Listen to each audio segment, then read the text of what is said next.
Breaking చూస్తున్నాం. సృష్టి test tube baby centre పాపిష్టి పనులతో ఇన్నాళ్లకు అధికారులు అలర్ట్ అయ్యారు. హైదరాబాద్లోని ఐవీఎఫ్ కేంద్రాలపై స్పెషల్ డ్రైవ్ నిర్వహించనున్నారు. ఐవీఎఫ్ సరోగసీ ముసుగులో మోసాలపై 3 రోజులు దృష్టి సారించనున్నారు. రికార్డులు తనిఖీ చేయనున్నారు అధికారులు.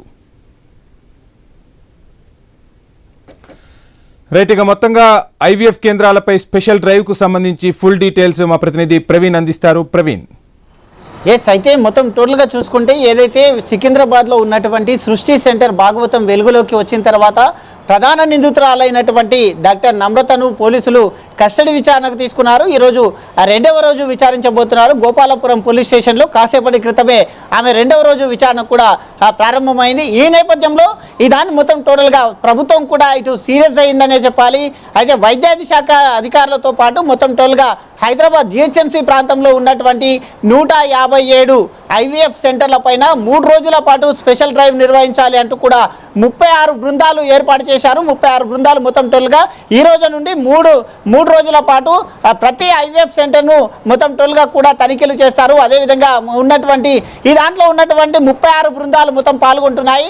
అందులో భాగంగానే మొత్తం టోల్గా చూసుకుంటే దానికి సంబంధించి 19 క్వశ్చనర్స్ని కూడా అధికారులు సిద్ధం చేసుకున్నారు. అదే ఐవీఎఫ్ సెంటర్స్కు ఉండవలసిన ఆర్టీఏ ఏం చెప్తుంది, ఏ ఆర్టీ ఏం చెప్తుంది అనేది కోణం లోపల వైద్య శాఖ రూల్స్ పాటిస్తున్నాయా లేదా అనే కోణం లోపల అయితే అదేవిధంగా ఐవీఎఫ్ సెంటర్లకు వచ్చే వాళ్ళందరినీ కూడా ఏ విధంగా ట్రీట్ చేస్తున్నారు, సరి అయిన డాక్టర్లు ఉన్నారా లేదా అనే కోణం లోపల దానికి తగినటువంటి ఆధారాలు, ధృవీకరణ పత్రాలు, ఆ యొక్క పర్మిషన్స్, అయితే నిపుణులైన డాక్టర్లు ఈ విధంగా కొన్ని క్వశ్చనర్స్ కూడా సిద్ధం చేసినట్టుగా తెలుస్తుంది. కాబట్టి ఈరోజు నమ్రతను 2వ రోజు విచారణ చేస్తున్నారు. నమ్రత అయితే గతంలో కూడా నమ్రత పైన పోలీస్ కేసు ఈ యొక్క గోపాలపురం పోలీస్ స్టేషన్లో 5 కేసులు ఉన్నాయి. గోపాలపురం పోలీస్ స్టేషన్తో పాటు ఆమె పైన ఇతర రాష్ట్రాలలో మొత్తం టోల్గా 12 కేసులు ఉన్నాయి. ఈ యొక్క తెలంగాణతో పాటు ఇతర రాష్ట్రాల మొత్తం కలిపితే 12 కేసులు డాక్టర్ నమ్రత పైన 12 కేసులు నమోదైన నేపథ్యంలో గతంలో కూడా అయితే గోపాలపురం పోలీస్ స్టేషన్లో ఈ యొక్క కేసు ఉన్న నేపథ్యంలో ఆ యొక్క కేసులో ఆమెని అయితే నోటీసులు ఇచ్చి వదిలిపెట్టడం జరిగింది. అయితే ఎందుకు నోటీసులు ఇచ్చి వదిలిపెట్టారు అంటూ కూడా ఆ విషయం కూడా దర్యాప్తు చేస్తున్నారు. అదేవిధంగా ఏఎన్ఎంల పాత్ర మెయిన్గా ఉన్నట్టు తెలుస్తుంది. ఏఎన్ఎంలు కానీ ఇటు ఆశా వర్కర్లు కానీ వీళ్ళ పాత్ర కూడా, ఎందుకంటే ఈ ఏఎన్ఎంల దగ్గర కానీ ఆశా వర్కర్ల దగ్గర కానీ గర్భిణీ స్త్రీలు ఎవరైతే ఉంటారో ప్రతి విలేజ్లో కూడా వీళ్ళ దగ్గర లిస్ట్ ఉంటుంది. కాబట్టి మెయిన్గా చూసుకుంటే ఈ యొక్క పేద మహిళలనే టార్గెట్గా చేస్తూ ఈ యొక్క నమ్రత అయితే లీలలు కొనసాగుతున్నాయి. కాబట్టి వాటిపైన కూడా దృష్టి పెట్టారు. అదేవిధంగా అయితే ఈ యొక్క ఎవరైతే పిల్లలను అక్రమ రవాణా చేస్తున్నారో వాటిపైన కూడా దృష్టి పెట్టారు.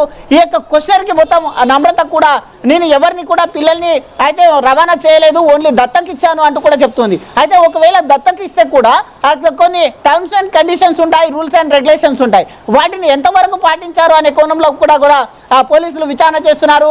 అదేవిధంగా ఐఏఎస్ అధికారుల పైన కూడా కొన్ని ఆరోపణలు చేశారు. కాబట్టి ఆ ఆరోపణలకు సంబంధించిన విషయాలను కూడా నమ్రత పైన ఆరా తీస్తున్నారు. ఈ కోణం మొత్తం చూసుకుంటే ఇటు తెలంగాణ రాష్ట్రంలోనే కాక ఈమె యొక్క ఇతర రాష్ట్రాలకు కూడా ఈ యొక్క సృష్టి సెంటర్స్ ఉన్న నేపథ్యంలో ఇతర రాష్ట్రాలకు చెందినటువంటి విజయవాడకు చెందినటువంటి ఎవరైతే మెయిన్గా A3గా ఉన్నటువంటి కళ్యాణి ఉన్నారో కళ్యాణి పాత్ర పైన కూడా పోలీసులు విచారణ చేస్తున్నారు. కాసేపటి క్రితమే వారిని చెంచల్గూడ జైలు నుండి అదుపులోకి కస్టడీ విచారణకు తీసుకున్న తర్వాత గాంధీ ఆసుపత్రిలో వాళ్ళకు వైద్య పరీక్షలు నిర్వహించారు. అయితే A3, A6గా ఉన్నటువంటి ఇద్దరిని కూడా తీసుకొని వచ్చారు. ఎందుకంటే ఈ యొక్క పిల్లలను అక్రమ రవాణా చేసిన దాంట్లో వీళ్ళిద్దరి పాత్ర ప్రధానంగా ఉంది. కాబట్టి వాళ్ళే చేశారంటూ కూడా నిన్న విచారణలో ఈ యొక్క డాక్టర్ నమ్రత తెలిపిన నేపథ్యంలో వీళ్ళందరినీ కూడా విచారణ చేసే యోచనలో కూడా ఉన్నారు. కాబట్టి గోపాలపురం పోలీస్ స్టేషన్లో ఈరోజు 2వ రోజు విచారణ కొనసాగుతుంది. ఈరోజు అయితే సాయంత్రం 5 గంటల వరకు కూడా విచారణ కొనసాగుతుంది. ఈ నేపథ్యం చూసుకుంటే తెలంగాణ ప్రభుత్వం కూడా ఈ విధంగా హైదరాబాద్తో పాటు జిల్లా కేంద్రంలో కూడా తెలంగాణ రాష్ట్ర వ్యాప్తంగా ఎన్ని ఐవీఎఫ్ సెంటర్లు ఉన్నాయో మొత్తం టోటల్గా తనిఖీలు చేయాలి. ఎక్కడైతే రూల్స్ అండ్ రెగ్యులేషన్ ఏదైతే RAT ఉంటుందో RAT ప్రకారం రూల్స్ పాటించకపోతే వాటిని ఖచ్చితంగా అయితే మూసివేయాలి, క్లోజ్ చేయాలి అంటూ కూడా పలు రికార్డులు కూడా మొత్తం టోల్గా పరిశీలించాలి అని చెప్పిన నేపథ్యంలో అటు వైద్య శాఖ అధికారులు కూడా అయితే రైడ్స్కు సిద్ధమయ్యారు. ఈ రోజు నుండి 3 రోజుల పాటు హైదరాబాద్ వ్యాప్తంగా చేస్తారు. 3 రోజుల తర్వాత జిల్లా కేంద్రాలలో కూడా ఈ యొక్క ఐవీఎఫ్ సెంటర్స్ పైన అయితే ఈ యొక్క వైద్య శాఖ అధికారులు రైడ్ చేస్తారు. కాబట్టి ఈరోజు 2వ రోజు విచారణలో ఆమె సహకరిస్తారు వస్తుందా లేదా అనేది చూడాల్సి ఉంటుంది. మొదటి రోజు విచారణలో అయితే డాక్టర్ నమ్రత అయితే పోలీసులకు సహకరించలేదంటూ కూడా తెలుస్తుంది. కాబట్టి ఈరోజు విచారణ ముఖ్యంగా కాబోతుంది. కాబట్టి మరి కాసేపట్లో వీళ్ళిద్దరిని కూడా తీసుకొని వచ్చేసి ముగ్గురిని విచారిస్తున్నారు. కాబట్టి అయితే మరి కాసేపట్లో మొత్తం టోల్గా ఈ విచారణకు సంబంధించిన అయితే కొన్ని అప్డేట్స్ రావాల్సి ఉంటుంది. ప్రవీణ్, చూస్తున్నాం మొత్తంగా అధికారులు సోదాలు చేస్తూ ఉన్నారు. ఒక్కసారిగా సృష్టి అక్రమాలతో వైద్య శాఖ అప్రమత్తమైంది. అధికారులు కూడా ముమ్మర తనిఖీలు చేస్తున్నారు. ఈ నేపథ్యంలో చాలామందికి మాతృత్వం అనేది ఒక కళ. సో దాన్ని క్యాష్ చేసుకోవడానికి సృష్టి లాంటి సెంటర్లు పుట్టగొడుగుల్లా వెలుస్తున్న పరిస్థితి. దీనిపై ప్రభుత్వం ఇంకా దృష్టి సారించే అవకాశాలున్నాయా? అదేవిధంగా ఇలా ఐవీఎఫ్ ద్వారా తల్లిదండ్రులు అవ్వాలనే వాళ్లకు అధికారులు అసలు ఏం చెప్తున్నారు? ప్రొసీజర్ ఎలా ఉంటుంది, ఏంటి?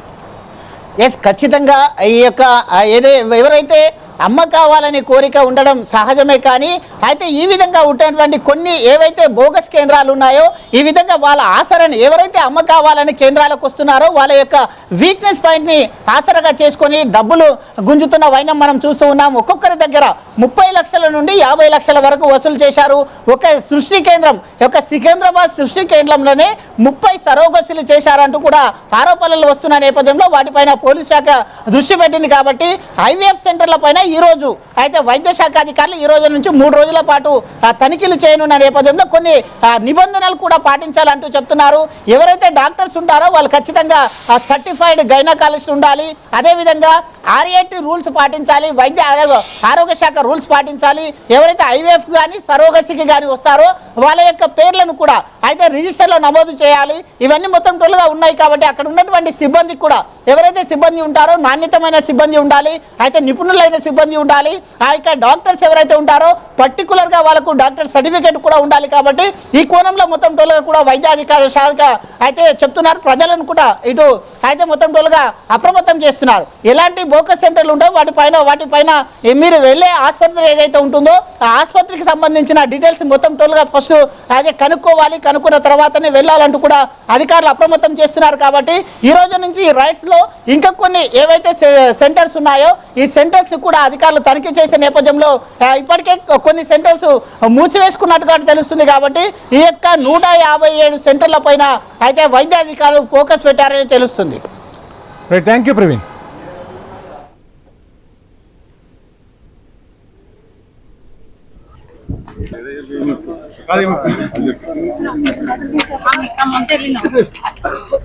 చెప్పండి.